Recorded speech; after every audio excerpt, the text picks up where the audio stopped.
Welcome to भाई की बढ़ाई सब्सक्राइबर, और जिन्होंने नहीं किया वो कर दो।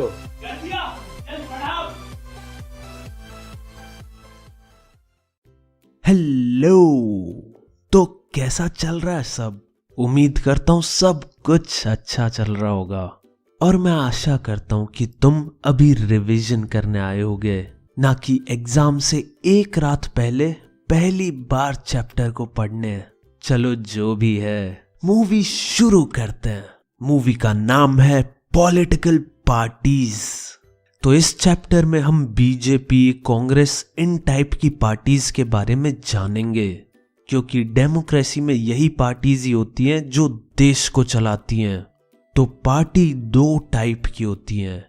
एक तो वो पार्टी होती है जिसमें बहुत सारे लोग जिनकी एक जैसी सोच होती है, वो एक दूसरे के साथ जुड़ जाते हैं और इलेक्शन में लड़ते हैं ताकि उनके पास देश का कंट्रोल आ जाए। और दूसरी टाइप की पार्टी होती है बर्थडे पार्टी, ब्रेकअप पार्टी, दारू पार्टी। बेसिकली जब भी हमें कुछ पागलपन करना होता है तब हम पार्टी करते हैं। तो चलो अब ये पता करते हैं कि ये जो पॉलिटिकल पार्टीज हैं आखिर ये गुंडागर्दी के अलावा और क्या क्या करती हैं।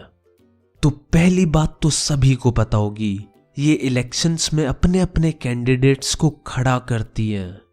सेकंड, ये पार्टीज लोगों के सामने नई नई पॉलिसीज और प्रोग्राम्स रखती हैं जो देश की भलाई के लिए होते हैं। जैसे पार्टी ए कहती है कि वो सड़क बनाएगी, और पार्टी बी कहती है कि वो बिजली और पानी देगी। वैसे हैरानी की बात तो ये है कि 50-60 साल पहले भी हमारे देश के मुद्दे बिजली, सड़क, पानी थे, और अब भी यही मुद्दे हैं। ऐसा लगता है जैसे देश का कुछ हुआ ही नहीं है। थर्ड, ये पार्टीज देश के लॉज बनाने में अच्छा खासा काम करती हैं, क्योंकि असेंबली में ज्यादातर मेंबर्स एक ही पार्टी के होते हैं, और ये सब वो करती है डिबेट्स में अपना एजेंडा रखकर। फोर्थ रोल हो जाएगा कि ये पार्टीज गवर्नमेंट फॉर्म करती है, यानी सरकार बनाती हैं, और फिर अपनी अपनी पॉलिसीज को देश में इम्प्लीमेंट करती हैं। फिफ्थ, जो पार्टी हार जाती है वो ऑपोजिशन में जाती है और सरकार की गलतियां निकालती है। वो उनके काम काज भी देखती है कि सरकार सब कुछ अच्छे से कर रही है या नहीं। ये पार्टीज देश की समस्याओं को भी सरकार के सामने रखती हैं। सिक्स्थ, ये पार्टीज लोगों के काम भी करवाती है या करती है। जैसे इलेक्शन के टाइम पे ने कोई भी काम बता दो, फटाक से कर देते हैं, और सही बात भी है, काम नहीं करेंगे तो वोट भी नहीं मिलेंगे। सेवेंथ, ये पार्टीज देश के लोगों के विचारों को बहुत इफेक्ट करती हैं। अगर ये लोग करप्शन को मुद्दा बनाएंगे तो करप्शन मुद्दा बन जाएगा, और अगर ये बिजली पानी को मुद्दा बनाएंगे तो बिजली पानी मुद्दा बन जाएगा, और लोग देश के अंदर के करप्शन को भूल जाएंगे।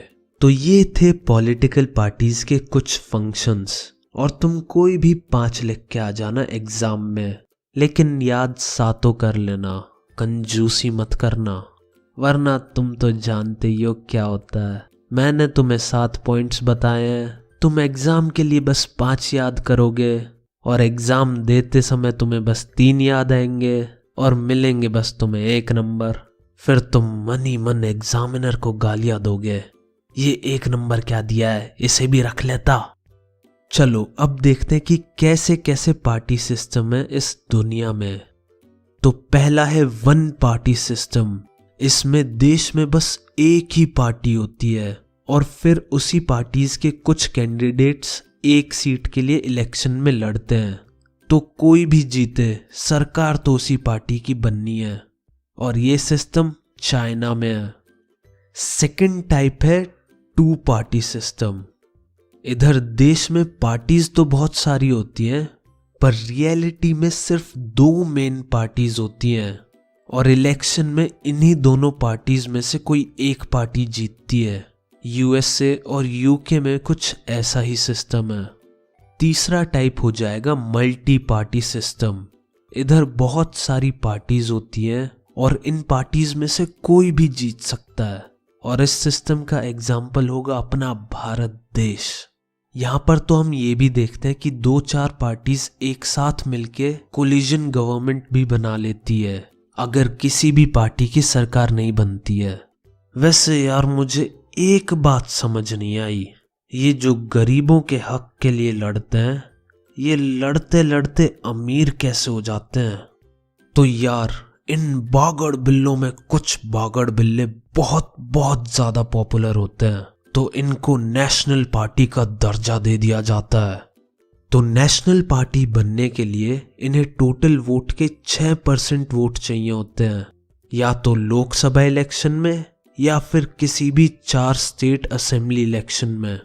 और दूसरी कंडीशन है कि इनके पास लोकसभा में 4 सीट्स होनी चाहिए, तब इन्हें नेशनल पार्टी का दर्जा दे दिया जाता है, जिसके इन्हें बहुत सारे फायदे भी होते हैं।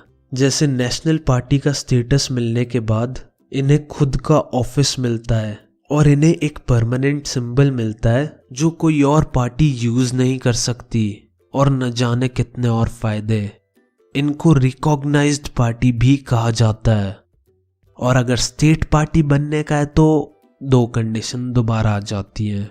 स्टेट लेजिस्लेटिव असेंबली में टोटल वोट्स के 6% वोट्स हासिल करने होते हैं, प्लस 2 सीटें जीतनी भी पड़ती हैं। अगर ऐसा हो जाता है तो इन्हें रीजनल पार्टी भी कहा जाता है। इसके बाद बुक में Congress, BJP, BSP, CPI, NCP जैसी पार्टीज के बारे में थोड़ी थोड़ी सी इन्फो दे रखी है, तो उसे एक बार पढ़ लेना। वैसे इन 5-6 पार्टीज से रिलेटेड क्वेश्चन आने के चांसेस कम ही होते हैं, लेकिन चांसेस होते हैं, इसीलिए 1-2 बार पढ़ लेना। और हाँ, चैप्टर के एंड में जो डेफिनेशंस होती हैं वो जरूर कर लेना। ये बात तो मैं तुम्हें पहले भी बता चुका हूं, यहां से पक्का क्वेश्चंस आते हैं। तो दोस्तों ये जो पार्टीज हैं ये जितनी अच्छी अभी तक हमें दिख रही है ये उतनी अच्छी होती नहीं है। चलो फिर इनकी थोड़ी सी बुराइयां पढ़ते हैं। पहली बुराई तो ये है कि ये जो इतनी बड़ी बड़ी पार्टीज होती हैं इन्हें सिर्फ कुछ गिने चुने इक्के दुक्के लोग ही कंट्रोल करते हैं और पार्टी के सारे डिसीजंस लेते हैं। यानी पार्टीज के अंदर कोई डेमोक्रेसी नहीं होती, और जो पार्टी के वर्कर्स होते हैं जो इन बड़े लोगों के लिए वोट्स मांगने घर घर धक्के खा के आते हैं, इन्हें यही नहीं पता होता कि वो पार्टी के बड़े लोग क्या षड्यंत्र रच रहे हैं। सेकंड है कि ये जो 1-2 लोग होते हैं जो पूरी पार्टी को कंट्रोल करते हैं, ज्यादातर एक ही परिवार के होते हैं। यानी बेसिकली एक परिवार का राज चल रहा होता है पूरी पार्टी पर। थर्ड, ये जो पार्टीज है ये इलेक्शन में उन लोगों को खड़ा करती है जो अमीर होते हैं और इनकी पार्टीज को भर भर के रुपए देते हैं, और पार्टी को कुछ मतलब भी नहीं होता। कभी कभार तो ये पार्टीज बड़े बड़े क्रिमिनल्स और गुंडों को भी टिकट दे देती है। फोर्थ है कि यार आजकल सारी पार्टीज एक जैसी हो गई हैं, सभी एक ही थाली के चट्टे बट्टे हैं। सारी पार्टीज बेकार हैं और बेहुदा हैं। अब हमें ये देखना होता है कि कौन सी पार्टी कम बेकार है और फिर हम उसको वोट दे देते हैं। इसीलिए इस देश का इतना नाश हो रखा है।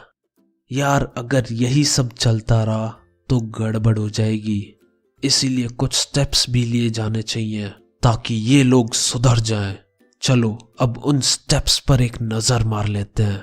फर्स्ट है कि कॉन्स्टिट्यूशन में एक लॉ बना दिया गया है कि जो लोग MP MLA बन के आते हैं वो अगर पार्टी चेंज करेंगे तो उन्हें डिस्क्वालीफाई कर दिया जाएगा।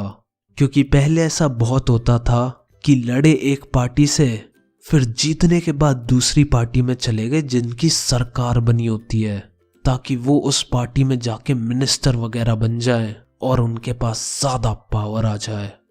सेकंड, सुप्रीम कोर्ट ने ऑर्डर दे रखा है कि जो भी इलेक्शन लड़ेगा वो अपनी सारी इनकम और क्रिमिनल केसेस इलेक्शन कमीशन को बताएगा, ताकि पब्लिक को भी तो पता चले कौन कितना अमीर और कितना बड़ा डॉन है।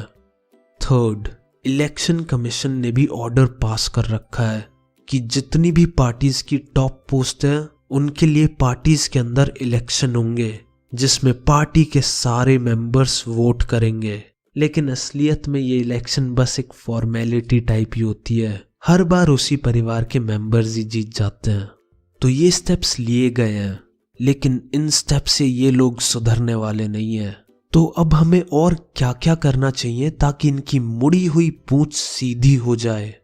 तो इनको सुधारने के लिए कुछ सजेशन जो बुक में दे रखे हैं वो हैं, अरे रुको रुको, मुझे एक स्लोगन याद आ गया जो मैंने पहले कभी सोचा था। मुझे लग रहा है अगर कांग्रेस ये यूज करेगी तो पक्का अगला इलेक्शन जीत जाएगी। चलो स्लोगन सुनो। इस बार तेज है आंधी, अब की बार राहुल गांधी। अब मैं एक बात और क्लियर कर दूं, मैं किसी भी पार्टी को सपोर्ट नहीं करता हूं, ना कांग्रेस ना बीजेपी। कहीं तुम लोग एग्जाम की फिक्र छोड़ के कमेंट बॉक्स में मोदी मोदी और कांग्रेस कांग्रेस करने लग जाओ। ना कांग्रेस तुम्हें पास कराएगी ना मोदी, इसीलिए चुपचाप बैठ के पढ़ लो। तो सजेशन नंबर 1 है कि एक लॉ बना दो कि सब पार्टीज को अपने पार्टी फॉलोअर्स की अच्छे से लिस्ट बनानी होगी और वो लोग भी उनकी पार्टीज की टॉप पोस्ट के लिए वोट्स देंगे और पार्टी के अंदर एक इंडिपेंडेंट कमेटी टाइप हो जो पार्टी के अंदर की सारी लड़ाइयां सॉल्व करे। सेकंड, ये कंपलसरी हो जाए कि पार्टी को 1/3 टिकट्स वुमेन्स को देनी है और पार्टीज की टॉप पोस्ट में भी 1/3 वुमेन्स हो। थर्ड है कि गवर्नमेंट इनको रुपए दे इलेक्शंस में लड़ने के लिए और ये फंडिंग उस पे डिपेंड हो कि उस पार्टी को लास्ट इलेक्शन में कितने वोट्स मिले थे। तो चलो यारो, मूवी हुई यही समाप्त और मॉरल है, आजादी के बाद हर एक चीज महंगी हो गई, सिर्फ एक चीज पे महंगाई का असर नहीं पड़ा, वो है हमारे देश के नेता। पहले भी 2 कौड़ी के थे और अब भी 2 कौड़ी के हैं।